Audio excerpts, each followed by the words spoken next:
இந்த வீடியோவில் நம்ம எதை பற்றி பார்க்க போகிறோம்னா, தற்போது பார்த்தீங்கன்னா 6G சம்மந்தமாக மிகவும் முக்கியமான புதிய அறிவிப்பு ஒன்று வெளியாகி உள்ளது. அது என்ன என்பதை பற்றி தான் இந்த வீடியோவில் நம்ம டீட்டெயிலாக பார்க்க போகிறோம்.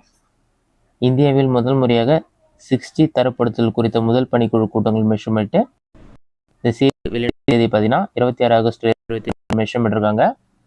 அதற்கு அடுத்ததான் இந்தியாவிற்கும் உலகளாவிய தொலைத்தொடர்பு துறைமுகத்திற்கும் வரலாற்று சிறப்புமிக முதல் நிகழ்வாக 3GPP ரேடியோ அணுகல் நெட்வொர்க்குகள் RAN பணிக்குழு கூட்டங்கள் ஆகஸ்ட் 25ஆம் தேதி பெங்களூருவில் தொடங்கி வைக்கப்பட்டன. தொலைத்தொடர்பு அமைச்சகத்தின் தொலைத்தொடர்பு துறையின் ஆதரவுடன் இந்திய தொலைத்தொடர்பு தரநிலை மேம்பாட்டு சங்கம் நடத்திய இந்த கூட்டங்கள் 6G தரப்படுத்தல் குறித்த முதல் விவாதங்களை குறிக்கின்றன. தொலைத்தொடர்பு துறை நிகழ்வை நடத்துவதற்கு முழு ஆதரவை வழங்கியுள்ளது.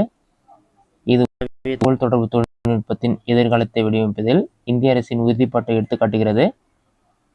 6G தொலைநோக்கு பார்வையின் அரசின் நிலையான ஈடுபாட்டை குறிக்கும் வகையில் துறையின் பிரதிநிதிகள் குழு கூட்டங்களில் தீவிரமாக பங்கேற்கிறது. இந்த கூட்டங்களில் நடைபெற்ற விவாதங்களில் இந்தியாவின் தீவிர பங்கேற்பு எதிர்கால வடிவமைப்பதில் வரும் விருப்பங்களை மேலும் வலுப்படுத்தும். 50க்கும் மேற்பட்ட நாடுகளைச் சேர்ந்த 1500க்கும் மேற்பட்ட பிரதிநிதிகள் பெங்களூரில் பங்கேற்கின்றனர்.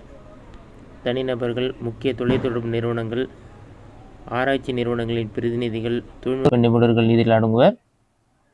பெங்களூரு கூட்டங்கள் இந்திய பங்குதாரர்களுக்கு ஒரு மைல்கல் வாய்ப்பாகும்.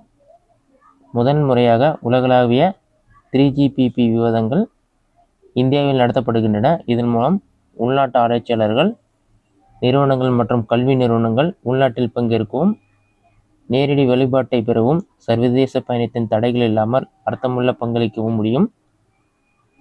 இந்த உள்ளடக்கிய தளம் இந்திய நிறுவனத்தின் நிகழ்நேரத்தில் உலகளாவிய முன்னேற்றங்களுடன் இணைந்து செயல்படவும் 6G தரப்படுத்தல் முயற்சிகளுக்கு பங்களிக்கவும் அதிகாரமளிக்கும். இந்த நிகழ்வு ஆழமான தொழிற்கல்வி ஒத்துழைப்பை தூண்டும் என்பதுடன் உள்நாட்டு கண்டுபிடிப்புகளை ஊக்குவிக்கும். உலகளாவிய தொலைத்தொடர்பு தரநிலை சூழல் அமைப்பில் முக்கிய பங்களிப்பதாக இந்தியாவின் இடத்தை உறுதிப்படுத்தும் என்றும் எதிர்பார்க்கப்படுகிறது.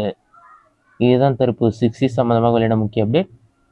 இந்த வீடியோ உங்களுக்கு யூஸ்ஃபுல்லாக பண்ணிக்கிறேன். இந்த வீடியோ பிடிச்சிருந்த லைக் பண்ணுங்கள். வேறு டவுட் இருந்தால் கமெண்ட் பாக்ஸில் கமெண்ட் பண்ணுங்கள்.